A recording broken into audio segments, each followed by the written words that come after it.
नमस्कार आप सभी को। जन्म योग के बारे में आज बात करने वाली हूँ।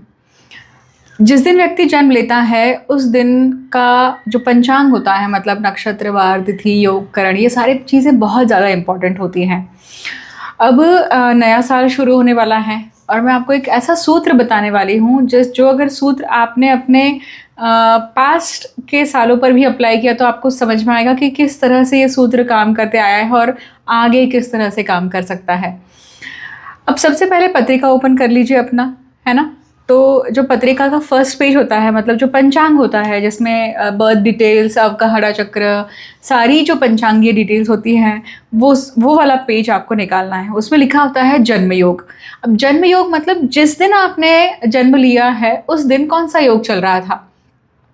जैसे आपको ये पता है कि जन्म नक्षत्र कौन सा होगा आपका, है ना, उसी प्रकार से आपको जन्म राशि पता है, उसी प्रकार से जन्म लग्न पता है, उसी प्रकार से जन्म योग होता है। जन्म योग बहुत इम्पॉर्टेंट होता है। अब उस योग को नोट कर लीजिए। अब देखिए कि अब मैं यहाँ पे एग्जाम्पल लूँगी।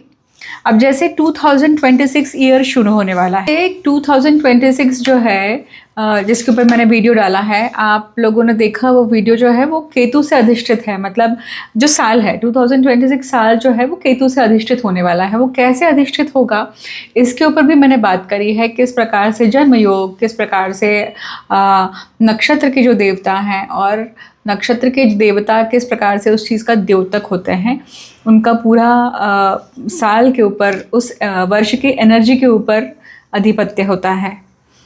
अगर आपने ना इस सूत्र को समझ लिया और उसे अप्लाई कर लिया तो साल किस तरह से प्लान करना है बहुत आसान हो जाता है। अब मैं इसे एग्जाम्पल के तौर पे आपको समझाती हूँ। 2026 जो साल है वो शुभ योग पे शुरू होने वाला है। मतलब जिस दिन, जैसे हम अगर रात के 12 बजे की पत्रिका लगाते हैं 1 जनवरी की, तो हमें मिलता है शुभ योग। ठीक है, रोहिणी नक्षत्र है और शुक्ल त्रयोदशी है जो कि कामदेव से अधिष्ठित है। अगर हम शुभ योग की बात करें तो शुभ योग क्या बता रहा है। अब शुभ योग या अच्छा योग माना जाता है। अब आप जितने लोग इस वीडियो को सुन रहे हैं, आप अपनी जन्म पत्रिका को ओपन करते हैं और आपका जन्म योग अगर शुभ योग है तो ये साल आपके लिए बहुत इम्पॉर्टेंट होने वाला है। आपके लिए घटनाक्रम भी बहुत शुभ होने वाली है। आपके लिए घटनाक्रम कुछ ना कुछ इम्पॉर्टेंट रहेंगे। क्यों? क्योंकि आप जिस जन्म योग पे जन्म लेकर आए हैं वो साल, उस साल की शुरुआत की जो एनर्जी है वो सेम एनर्जी और आपकी एनर्जी मैच करती है। अब इसको आप पीछे चेक कैसे कर सकते हैं? पिछले 10 सालों के, 20 सालों के आप चाहें तो योग नोट कर लीजिए, है ना। मतलब कब के नोट करने हैं?